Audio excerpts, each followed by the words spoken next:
Self confidence. আমি ঝগড়া করা পছন্দ করি না। ঠান্ডা মাথায় তার থেকে দূরে থাকা পছন্দ করি। আমি পারফেক্ট মানুষ না, কেবল তার সাথে আমি তর্কে জড়াই যাকে আমার প্রয়োজন।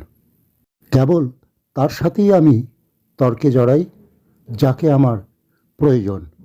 আর যখন মনে করি তার জীবনে আমার প্রয়োজন নেই, আমি নিজেকে সরিয়ে নেই। মানুষ বাঁচে কদিন? এই দুদিনের দুনিয়ায় এত নাটক সিনেমা না করে সম্পর্কগুলোকে টক্সিক না বানিয়েও বাঁচা যায়। যে সমস্ত অনুভূতি আমাদের কষ্ট, একদিন সময়ের প্রভাবে তাও ঘা ভরিয়ে দেয়, হয়তোবা দাগ থেকে যায়। যখন অতীত মনে করবেন, পিছন ফিরে দেখবেন কতটা শিক্ষা আপনি পেয়েছিলেন।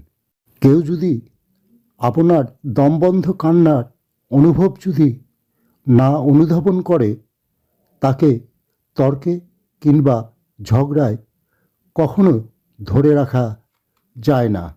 কান্না করবেন নিজেকে শুদ্ধ করতে, কান্না করবেন নিজের বোকামির জন্য। হয়তোবা এই শিক্ষাটা আপনার জীবনে পাথেয় হয়ে থাকবে।